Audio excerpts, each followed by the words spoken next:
Ya, gimana Mas Babun? Jadi gini rupanya, bicara UMKM, Hmm.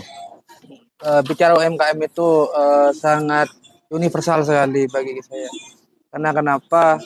Mungkin itu kan Hmm. banyak pemasar saat ini cukup satu saja gitu. Padahal di media online juga penting.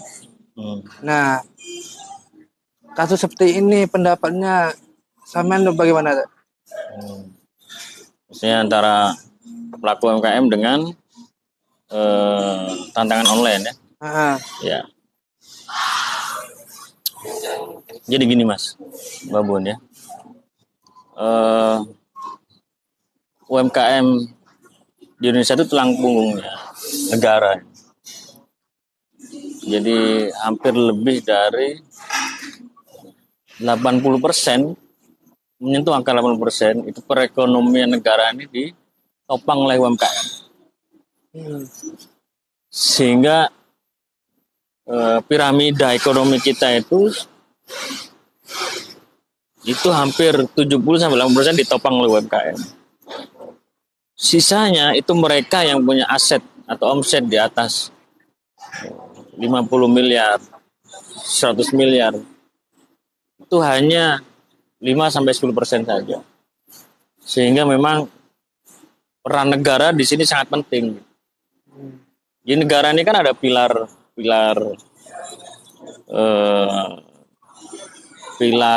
pemerintahan, pilar bisnis, dan pilar sektor lain. Dari pilar negara ini pemerintah harus ikut memberikan kontribusi gitu, terutama untuk UMKM yang ada di Indonesia. Itu yang pertama. Yang kedua, kita terus mendorong UMKM untuk bisa naik kelas. dengan cara tak? Terutama anak muda. Bisa. Ya. Iya. Mereka yang punya bisnis, kita dorong agar bisnisnya terus berkembang. Sehingga anak muda ini menjadi penopang ekonomi negara gitu. Masuk ya? Masuk. Ya. Iya. Tapi gini, Tat. Nah, gimana? Kalau bicara gitu kan, pengusaha untuk anak muda memang sangat penting saat ini. Tetapi di sisi lainnya itu anak muda tuh kadang-kadang menerima beban dari keluarga kadang. Iya. Contohnya, kita mau berbisnis, mindsetnya gini. Nah, kadang-kadang keluarga itu berbeda pandangan. Nah, jadi PNS saya per bulan tuh jelas. Iya. Padahal jadi penopang yang sangat penting itu sebenarnya. Iya. Sehingga secara psikologi anak muda itu mimpi menjadi PNS semua. PNS semua ya. Karena sudah tertata. Iya. Tapi UMKM kan lebih menarik sebenarnya. Menarik. Iya, betul. Makanya kenapa kurikulum yang sekarang dipakai oleh pemerintah, kurikulum Merdeka itu, salah satunya adalah mendorong bagaimana anak muda ini punya aset dan omset. Kemarin kami bertemu dengan Profesor Aditya ya, beliau pakarnya wakaf. Di salah satu, karena beliau di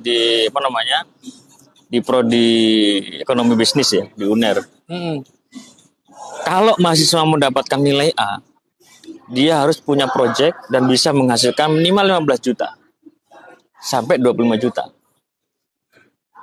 Bahkan ada mahasiswa itu dalam waktu 3 hari dia bisa mendapatkan proyek senilai 25 juta. Caranya gimana? Bisnis, travel, ziarah wali 5. Kan ini menarik. Iya, kan di sekitar kita gitu kan. Dia nggak jauh-jauh dari kita, di sekitar kita, dia itu bisa dilakukan oleh semua orang. Gitu. Iya. Nah, makanya mulai sekarang anak-anak muda ini harus bisa menangkap potensi apa yang bisa dikembangkan dengan waktu yang sesingkat-singkatnya, mendapatkan duit sebanyak-banyaknya. Gitu Mas Buna. Makanya semakin menarik kita ini berdiskusi. Tapi kan kalau bicara kemasukan, Dan, banyak untuk menjadi pengusaha itu banyak yang disalahpahami. Contohnya di analisis di lapangan. Hampir 50% di 2020, 2019, 2021 itu paling menonjol itu apa ya? Sistem piramida. Nah, karena kenapa? Mereka tidak punya untuk berenang di saat itu. Iya. Gak ada tempat untuk berenang.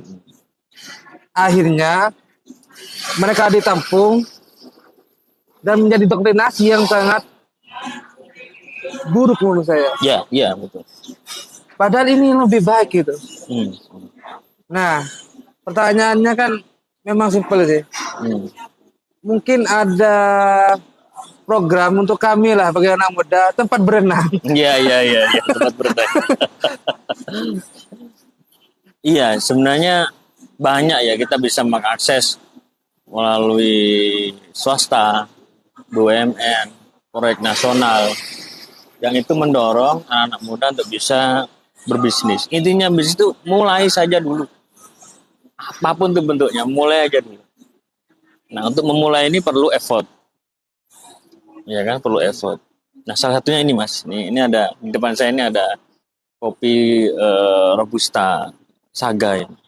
Ini salah satu produk yang kami di antara produk-produk yang ada itu memanfaatkan hasil pertanian yang ada di Lumajang, terutama Dapil 5. Iya, terutama Dapil 5 ya. Kalau Dapil 5 memang di depan. Dapil 5 di depan luarnya. Yang menopang ekonomi Lumajang ini dari Dapil 5. Iya, bisa. Karena 60% hasil APBD kita ditopang oleh pertanian. Terbukti apa? Ketika kemarin COVID, hampir semua kota itu kolaps kecuali Lumajang. Kenapa? Ternyata ekonominya berasal dari pertanian dan perkebunan. 60%. 15%-nya itu perdagangan hasil pertanian. Artinya 75% kita ditopang oleh pertanian. Makanya kita di Pasru Jambe kita punya rekanan mitra terutama kelompok tani. Tidak hanya di Pasru, nanti kita ke Gucalit juga ini. Iya, boleh. Jadi kalau Gucalit itu saya wawancara itu mayoritas kopi memang. Iya. Ada kopi Arabica, Robusta yang kemarin saya wawancara. Momentumnya sangat tepat memang di sana. Iya, betul. Tapi yang lebih dari itu adalah yang dijual itu bukan produk, Mas. Jadi ada istilahnya people don't buy the product, they buy the story. Ini harus perlu dicatat kata-kata hari ini nih. Biar pemirsa di live TikTok ini bisa memanfaatkan ya. Iya, People don't buy the product, but they buy the story. Jadi market itu tidak membeli produk sejatinya. Saya ke sini kalau cuman gara-gara Vietnam Drip di sini banyak yang jual Vietnam Drip. Kalau saya beli di Alka, wah ini sudah mulai promosi Alka ya. Iya. Ada value yang dijual, ada story, ada cerita. Makanya anak muda ini harus pintar cerita gitu. Iya, boleh. Iya kan? Kenapa saya memilih Mas Babun misalnya kan? Kenapa saya memilih anak-anak muda yang bisa bergerak misalnya di Dapil 5. Dan 2024 ini bonus demografi kita itu hampir 55%. Pertambahan jumlah DPT anak muda itu hampir 56%. Kalau kemarin kita itu ada 110.000 yang berhak memilih Dapil 5. Artinya apa? Hampir 30.000 itu bonus demografinya anak muda. Iya. Sebagai indikator utama. Siapa kalau yang memperhatikan? Kalau nggak PKS nih? Oh iya, boleh. Untuk pengawalan. Untuk mengawali itu. Dan kita bagian dari NKRI. PKS ini bagian dari